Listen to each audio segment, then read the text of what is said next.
The part of ham radio that I find most interesting, my love, is propagation, primarily HF propagation.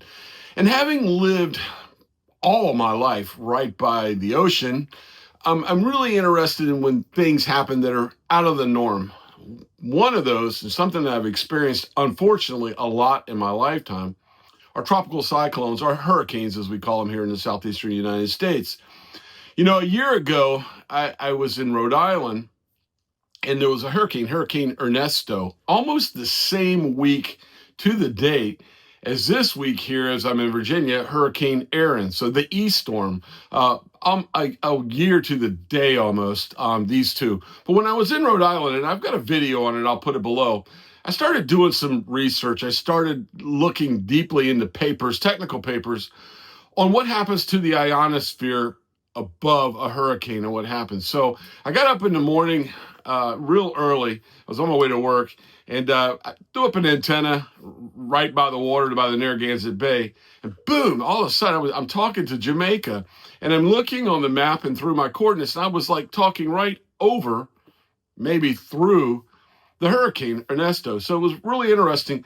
Then what I did was I looked at the MUF, the maximum usable frequency. Now, I'm going to simplify this. There may be some newer hams or some people that are interested in this but don't understand maximum usable frequency and how we find that. So as the ionosphere charges, it's basically from the sun during the day especially, as it's charged, there is signals that are sent up. It's called an ionosonde. Places all over the world. We have one real close here to me, Wallops Island, Virginia. It's a NOAA / there's a NASA base there, but it goes up and comes back down and finds critical frequency, or the maximum usable frequency.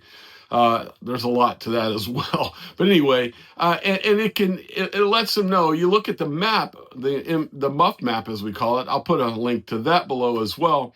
You can kind of tell where the band is, what's usable for your area, no matter where you're at in the world. Now, everyone has heard this sound or seen this on their waterfall if you have an SDR radio, and that is an ionosonde beam going up and coming back down.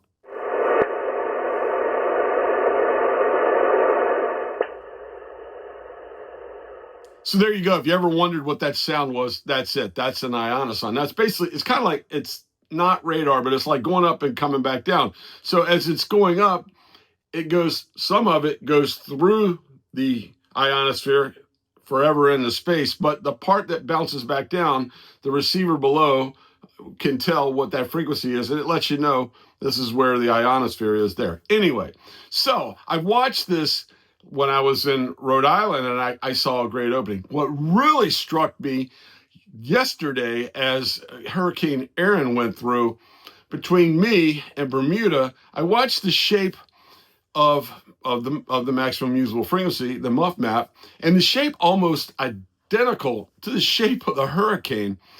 And it really went up, and I saw some pretty cool things. Now, you're wondering about this. I looked up, I took all the papers that I had together, and I asked AI this question, and this is what they answered to me.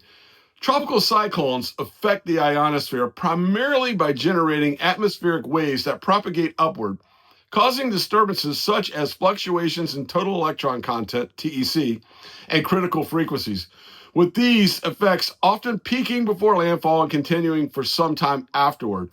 These waves, including gravity and acoustic gravity waves, are produced by the immense energy and collective activity within a TC, tropical cyclone, and can modulate the ionosphere electron density. And then, so it's regional, it's really cool, but the thing that I really, found about this was, and what I think I discovered yesterday, was towards the middle. It's really pulsating, so it's doing a lot to the ionosphere in the middle, but in the outer bands of the hurricane, it is charging as well from the bottom. And there's more science. If you don't understand, I think I have a video on it about what's going on from the sun.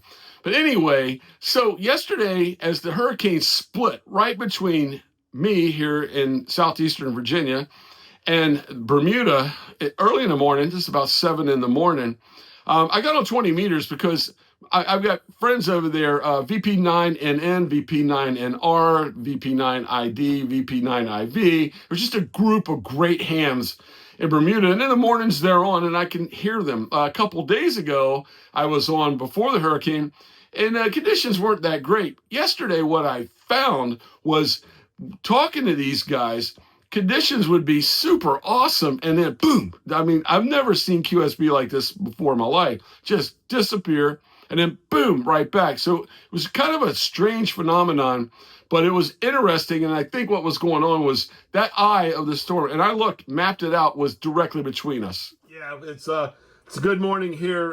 No rain, just you can see the clouds flying by. We've got a lot of flooding, though, a lot of wind and flooding on this side of the storm. So you probably are experiencing something very similar as well. But everything's well here, and I guess the vertical is punching through or up and over the eye of the hurricane right now. So it's so good to know that we can still make some contacts here as that nasty thing splits the ocean right between us and you guys there. Back to you. Yeah, for sure. Yeah, no problem at all.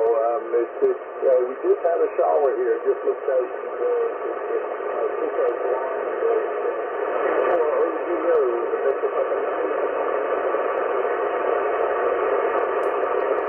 You guys, if you can hear me, and I hope I'm not doubling, the band just absolutely dropped on me there, so I'm kind of low. I can't hear nothing but the noise there. If you hear me, I'll still stand by and listen. So they were getting wind. I was getting wind. I was talking on my vertical antenna that's right out the back window here, and it would get a lot of clouds. And then our neighborhood was getting a lot of flooding. South of me in the Outer Banks were really the road. They were evacuating because the roads were getting washed out. But everybody was safe, and we were on the radio. But that was really interesting propagation. What I really found is I watched the map.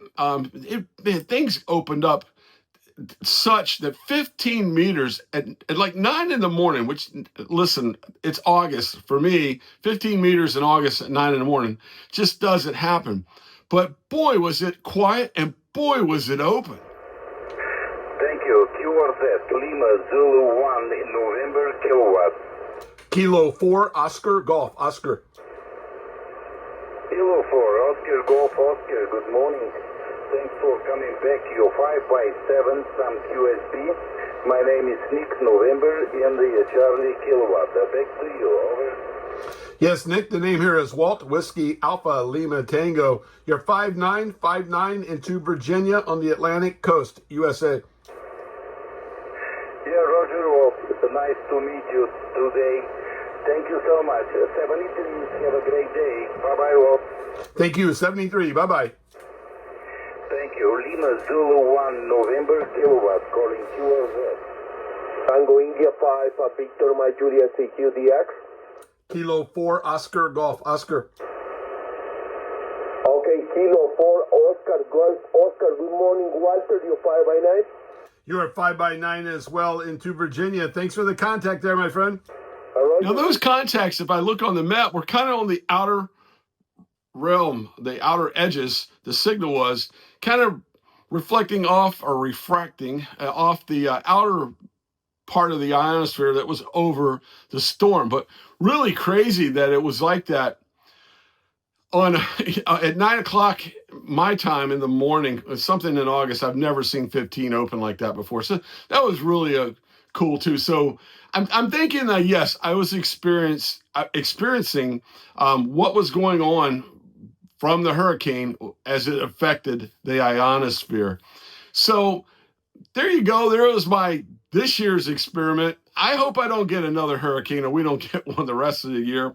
It could happen, but it was really interesting to do kind of the same time of the year, the same hurricane, very similar, both strong hurricanes, but from different locations, and to try that out. I know there's some science out there, a lot of science that as people, and this is an ongoing thing, but for me, just a practical experiment, getting on the radio and trying it was pretty cool. And I, like I said, I hope I don't get to do it again this year, but as hurricanes go by, I'm going to try this. If you live on the coast, or you don't even have to be on the coast, well inland during a hurricane, kind of watch your signals as day goes on and propagation as it goes through. And just as this day went on, it was crazy. I saw the maximum usable frequency all the way up towards New England go sky high. I mean, 10 meters looked like it was open later in the day. And that's something here in the middle of August that hasn't happened either. So pretty cool. Good experience. A good experiment for me. I wanted to share it with you. And like I said, I encourage you.